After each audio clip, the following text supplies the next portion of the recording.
2018, c'est l'année du déficit foncier. Nous vivons une année unique dans l'histoire de la fiscalité française, une année sans impôt, une année blanche avec la mise en place du prélèvement à la source. Cette année, nos revenus ordinaires ne vont pas générer d'impôts. Cependant, pour ne pas pénaliser l'activité des métiers du bâtiment, l'État a mis en place une mesure incitative pour que les investisseurs, supportant des impôts sur les revenus fonciers, continuent d'investir en 2018. Le principe est simple. Exceptionnellement, une dépense de travaux supportée en 2018 s'imputera à hauteur de 100% sur l'année 2018 et à hauteur de 50% sur l'année 2019. C'est l'effet 150%. Prenons un exemple. Une personne dont les revenus fonciers sont de 20 000 euros et qui réalise un investissement immobilier locatif de 200 000 euros en 2018 avec 150 000 euros de travaux.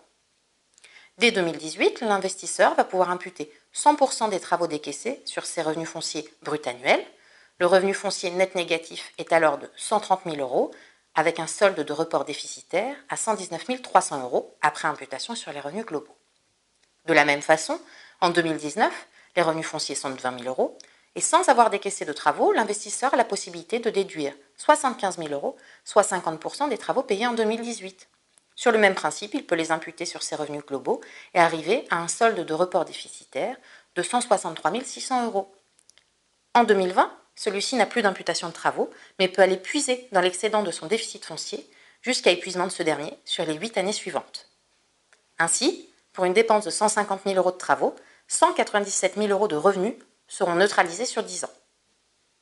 Vous l'aurez compris, si vous êtes imposable au titre des revenus fonciers, 2018 vous donne l'opportunité de créer un déficit foncier reportable supérieur au montant des travaux réellement décaissés. Dans ce contexte incitatif, le choix d'emplacement privilégié, la qualité des opérateurs, le niveau de la quote-part de travaux doivent rester vos principaux critères de sélection. N'hésitez pas à solliciter votre conseiller qui pourra vous donner plus d'explications et vous orienter au mieux de vos intérêts dans le cadre de la sélection de ces actifs.